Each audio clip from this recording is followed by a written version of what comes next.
Hi, everybody. Will Alexander here. Welcome to Dog Show Tips, the interview chair, brought to you by Canine Chronicle TV and Pro Plan. Today's interview chair is Charlotte Patterson. So sit back and relax, and we know it's going to be fun.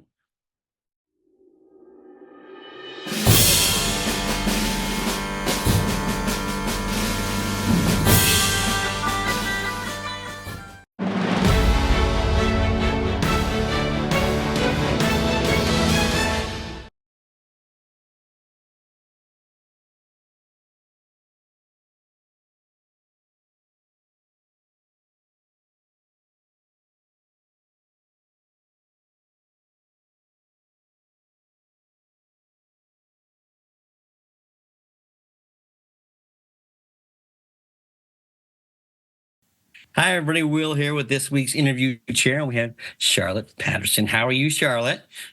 Doing well, thanks for asking. Good. You look good. Are you excited about this weekend? I am excited. It's always great to see all these people and, to honor all these various candidates, and everybody's so worthy. How can you not be excited about it?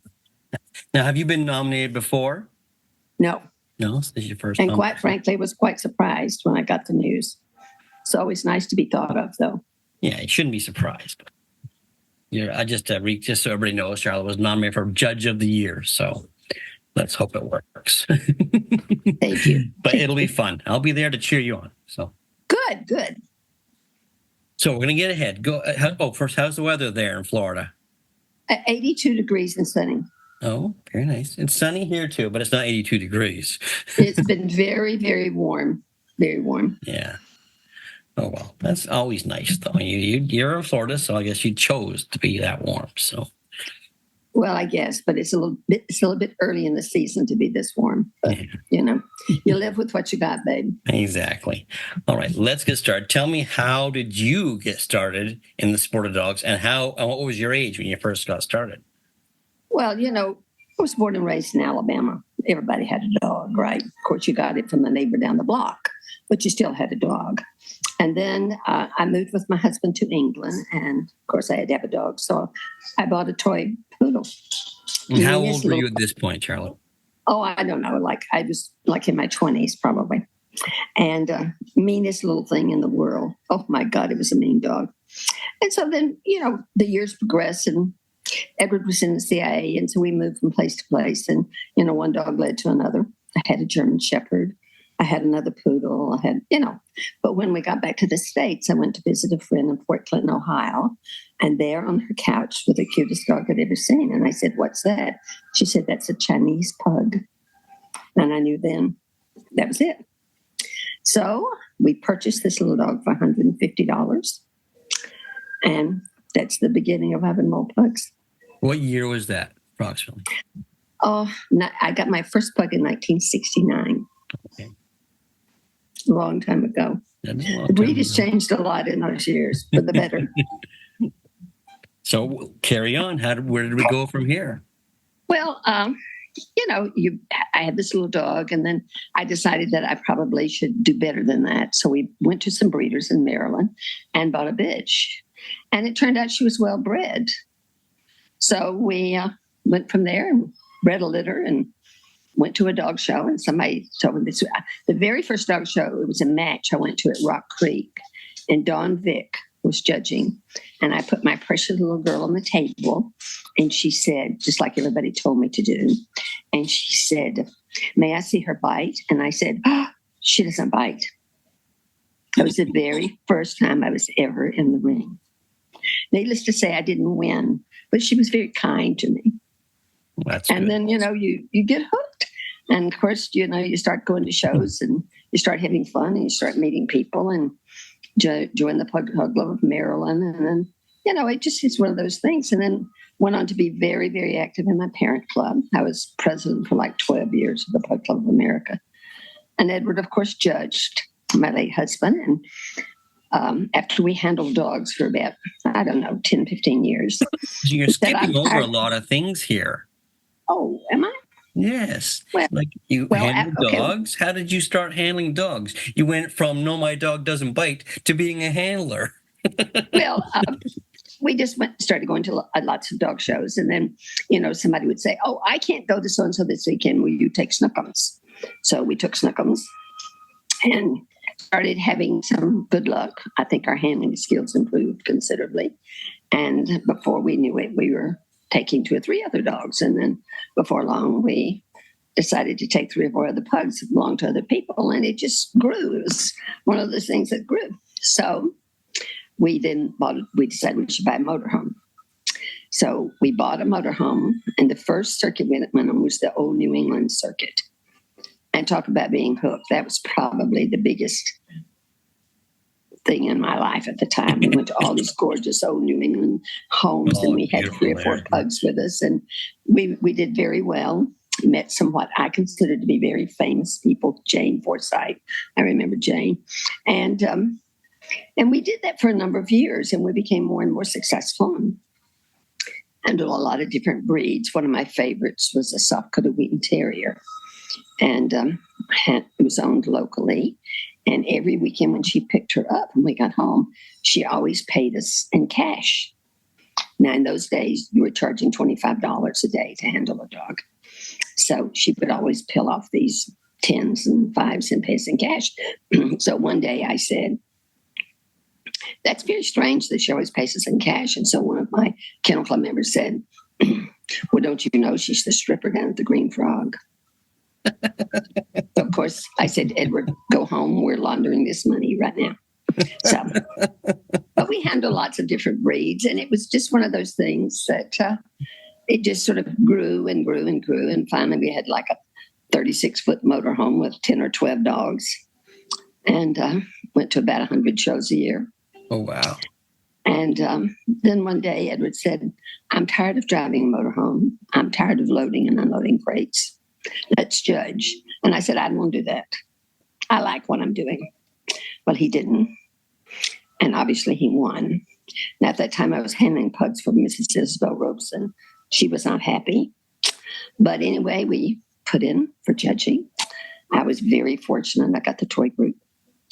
And we started to judge, and we both judged together until he's dead.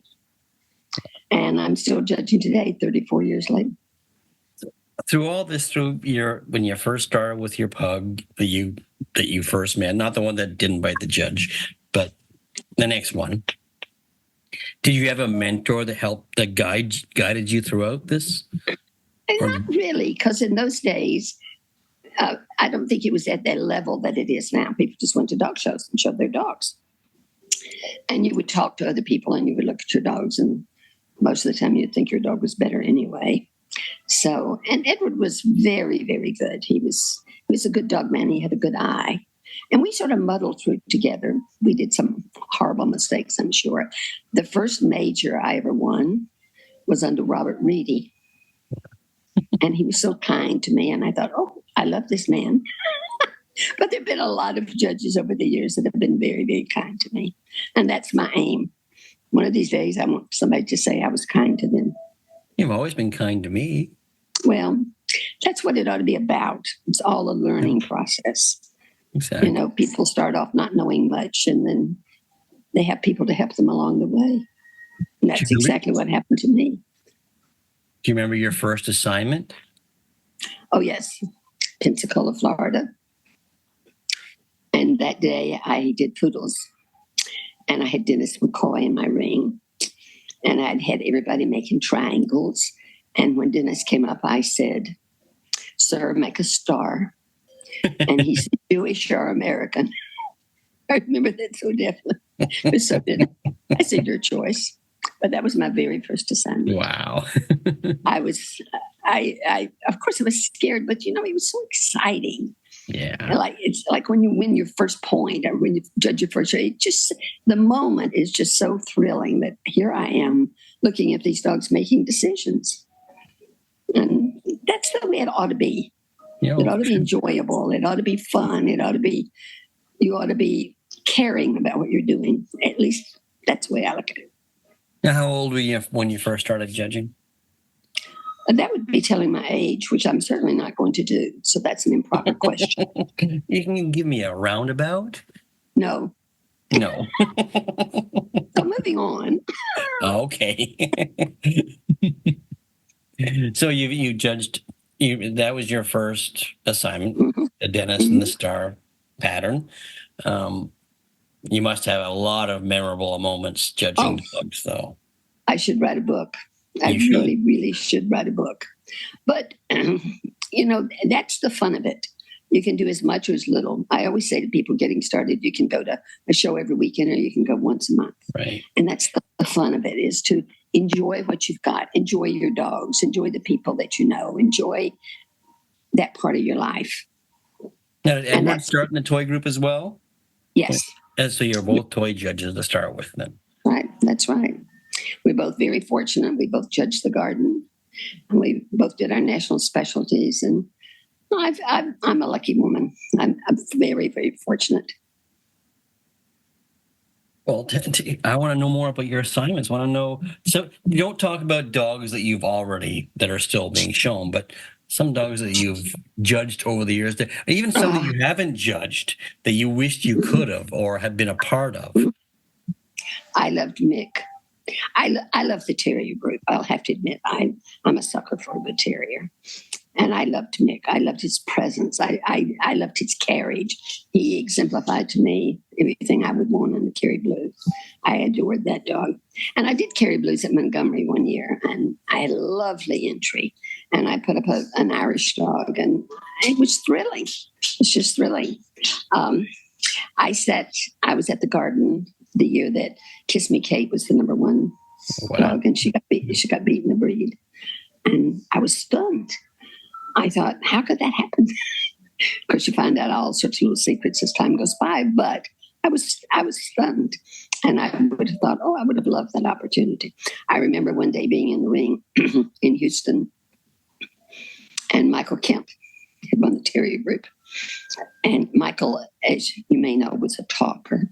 And we were standing in the best in show ring, and he kept saying, he's looking at me. He's looking at me. I'm winning this. He's looking at me. And I thought, well, you probably are. And the judge came down and he pointed to me. I don't know who's more surprised, Michael or me, but it was a thrilling moment. Those little things sort of stick out in your mind. And, I think one of the grandest things about dogs is every time you whelp a litter and you hold that little 4-ounce puppy in your hand, you think, is this the next great one? There's always hope. There's always that feeling of what's around the next corner. And I think that's pretty important. And now, I know you still have a dog because we talked about your old dog earlier. Do you have more than just that dog? No, I just have her. It's the last litter I ever bred, and the first black litter I ever bred. How old is she? She's almost 14. See, you told her age. You wouldn't tell your age. And her brother won the national specialty, and she finished in 4 shows. Wow. And I thought to myself, maybe I should have started breeding these blacks earlier, but that's the only black litter I ever bred. And she's a witch. Yeah. She lets me live here and enjoy her, but leaves black hair all over my white furniture. But I don't know how anybody could live without a dog. I get ready to pack every weekend. She sits in my suitcase. But I have 2 daughters that live here. They're both teachers, and she goes and she stays with them on the weekends when I'm gone. So that works out great. Yeah. Destin is, whether you know or not, Destin's a little small town on the Gulf of Mexico, and its main business is fishing.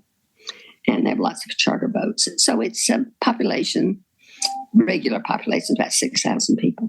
Oh, wow. So it's a nice place to live. Yeah, sounds like it. I have a house on the lake, and so it's beautiful outside. You enjoy it. I'm sure. So, is there some memorable pugs that you've had?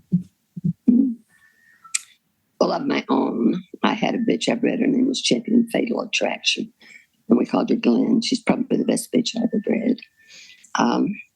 Didn't like Japanese. If we were at a show and there was a Japanese person, she would bark. She just didn't like them for some reason. I loved a little bitch that the Cups up in North Carolina had, Sari. I thought she was beautiful. And had she been in the right circumstances, I think she won 6 or 7 best, but had she been in the right circumstances, she probably won 140. Wow. She was just a stunning, stunning bitch. And in lots of my presentations and when lots of people contact me for information, Sari is always included in one of the pictures. I have a great movement picture of her. And I always say, this is what they ought to look like. This is what they ought to move like. Just because they're a toy dog doesn't mean that they can't move. Yeah. Particularly if there's food around. Pugs can always move after food. But, it's a breed that's very dear to me. It's been part of my life all these years. But neither of my children have had pugs. My one daughter, Emily, has had Poms. She loved Poms. My other daughter had Shih Tzus. Did they show them? No, as a matter of fact, I helped them get them. My daughter Emily had at one time had 4 Norwich that I got from the Great House. Oh, wow. So whenever they want a dog, I usually contact somebody and say, do you have an older champion dog or something like that? And I think we all out do well. that. Yeah. Yep. Gives the dog a good home, and they enjoy the rest of their lives. So, as I say, it's dogs to me are not only and the dog world is not only a passion. I think it's a very rewarding way to spend your life. I know some fabulous people I've met over the years all over the world. Well, I mean, after all, I met you. And, I think that that's a very rewarding way to live out your life. To me, it's better than roses. I can't imagine anybody being a rose gardener for the rest of their life, but I'm sure there are. No, I'm sure there are, yeah. I have a living, breathing somebody sitting on my foot, and that works out pretty well. I know. I don't know. I do a lot of interviews, and sometimes I talk to people that don't have dogs anymore. I always wonder, how does that happen? How do they come home to an empty house? Yeah. I don't understand that. And I'm sure when this one goes, and she's the longest lived pug I've ever raised, I'm sure when she goes, there will be another one. Maybe not a pug, but there'll be a dog. Yeah, I have 2 beagles, an Irish setter, and a Bouvier. And it's a pain when I have to go off somewhere to find places. You're a glutton. You've always been a glutton for punishment. I remember stories about you. Uh-oh. So, moving on. Moving on. Some memorable assignments. Well, I judged in Sweden one time. It was the very first time I had judged where you had to do written critiques. And I had a secretary. I was doing the Pug National, and I had a secretary, and she followed me around and wrote down everything I said. And in the puppy class, in walked this black dog. Oh, it was stunning. And the minute I saw him, I went, Jesus Christ. And she wrote down, Jesus Christ. Oh, no. And I said to her, you're not supposed to write down that. She said, they told me to write down everything you said. I was so glad that I hadn't used any profanity. But she wrote down, so I called my friend at the Swedish Kennel Club and I said, please take that out of my critique. But that was a joy to do that. Okay. And I've judged in Australia several times, and that's always great fun. I can remember judging Great Danes there, and when I turned around, class of about 8, they had all held their ears up in the air. I said, I know what a drop ear looks like, so you can let the ears down. But, you just... you have these experiences. I've never judged in the Orient. I've been invited several times, and I went to Tokyo and showed dogs, but I've never judged there. I've judged in Mexico and South America, of course, Canada. Yeah. But I think that, you look at all the places that you've been and the experiences you have and the people you've met, it's really hard to pick out the best. I just think they're all so memorable as a group.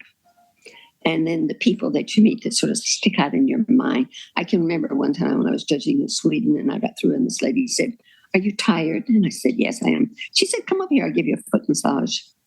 So she did. So, you can't beat experiences like that, can you? No, my gosh. And I would like to see people understand more that judges are human. I read some of the comments a lot of time on social media. And I think, yeah, but you might not have liked that person's dress, but did she judge that class correctly? Right, yeah. Those are things that bother me at times. I really wish that people would understand we try, we make mistakes, of course we do. But we're also somebody that's very interested in what we're doing. Right. A lot of us have devoted our lives to it.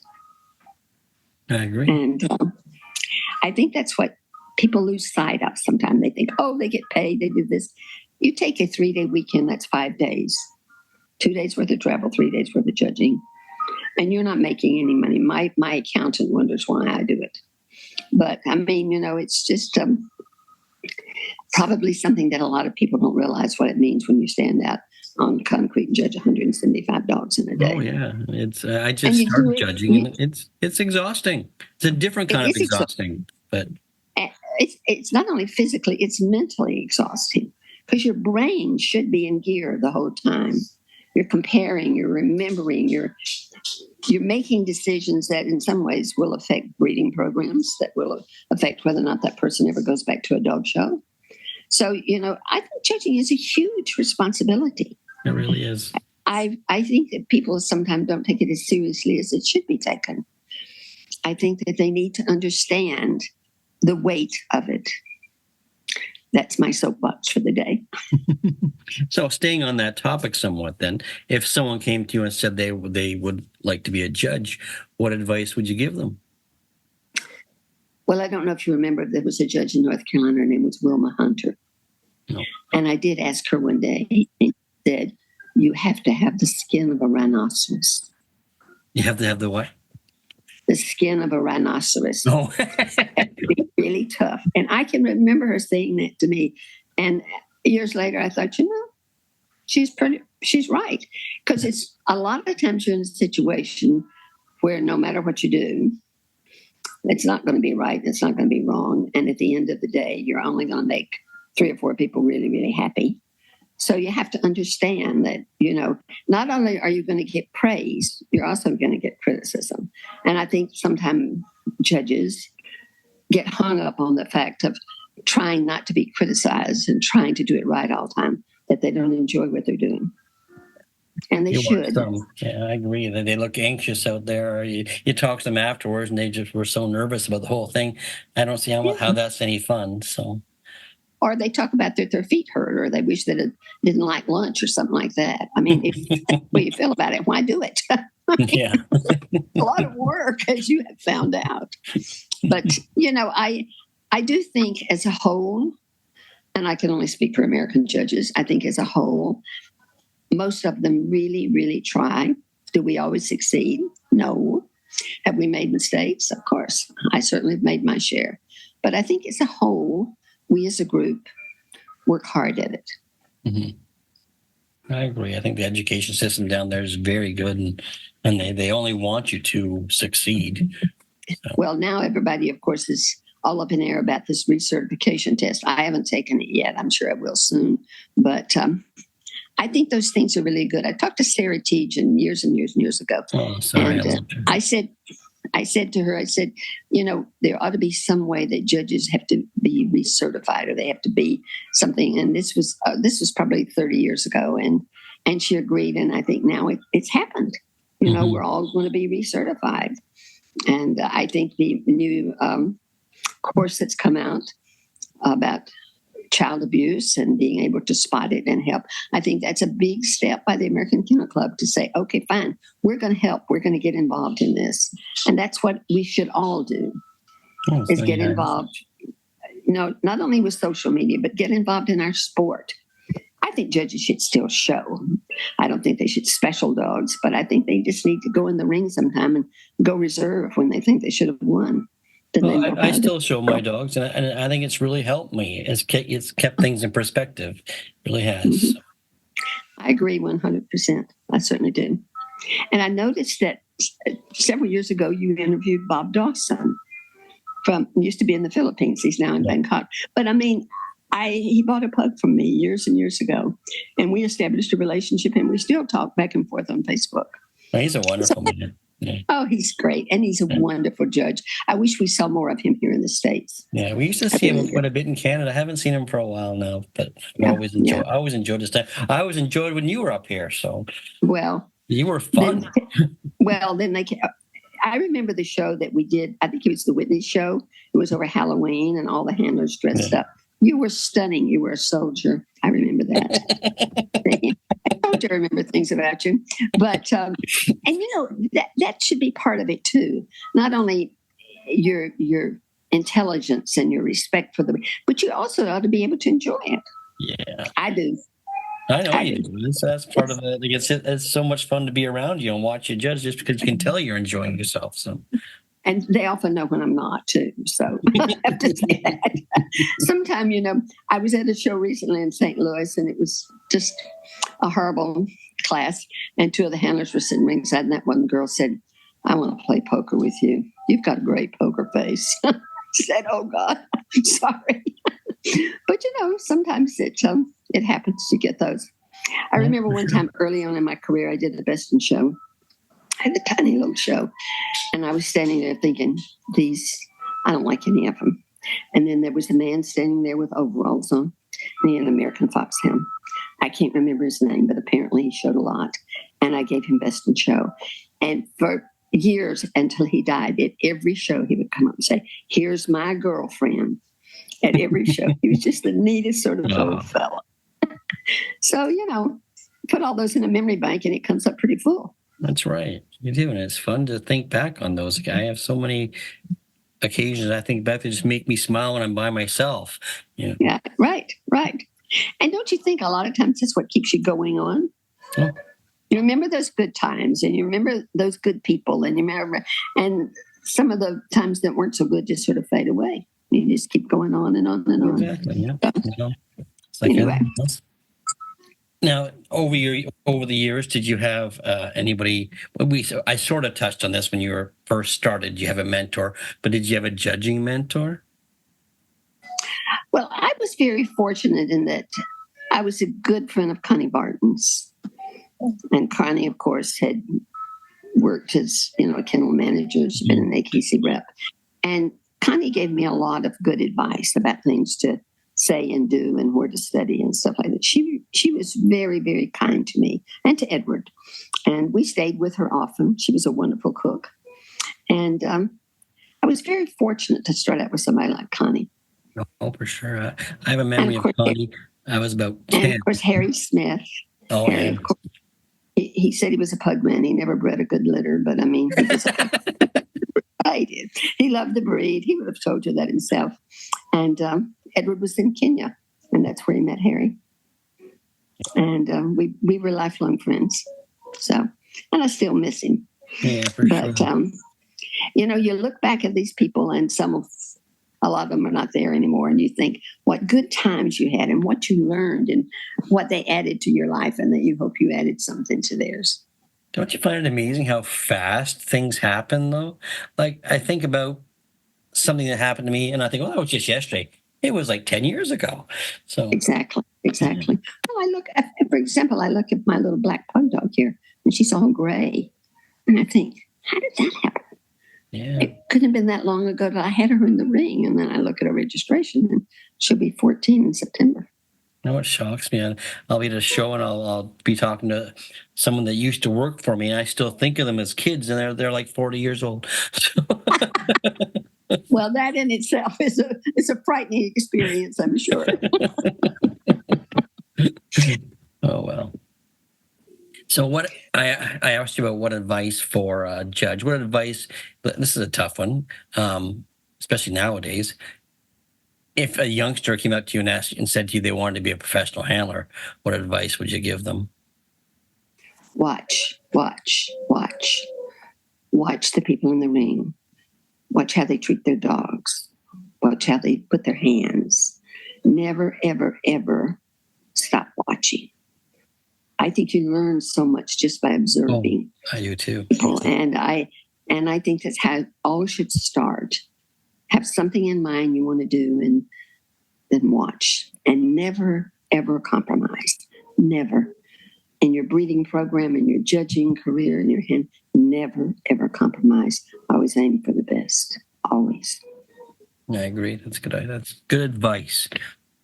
All right, I'll ask you one more question then. But then I'll see you in New York. But I'll ask you one more question. If you could give advice to 20-year-old Charlotte, is there any advice you'd give her now? Um, Probably, I would say, remember that one day this is all going to come to a close. So enjoy every moment. Don't think about the little things. Just remember the good things. That is more good advice. I should call you more often. Yes, you should. Well, thank you so much. I really appreciate your time Oh, today. And I know it took it's a been while for us delightful. to coordinate, but it worked out well. So, I know. In the end, it did, but it's been delightful. Will, thanks so much for thinking of and I me. wish you all the luck this week. I'm looking forward to seeing you. And I'm Thank sure you. no matter what you decide to wear, it's going to be perfect. Well, we'll see. Take care, my friend. Safe You travels. too. You too. Be good. Thank you, Charlotte. That was great. And best of luck this week in New York. Charlotte was nominated for Judge of the Year. And if you like what you see here, make sure you press the like, share, and subscribe button. And don't forget about the podcast. Wayne Kavanaugh, myself, the Dog Show Drive, and we'll see you down the road. Take care, everyone.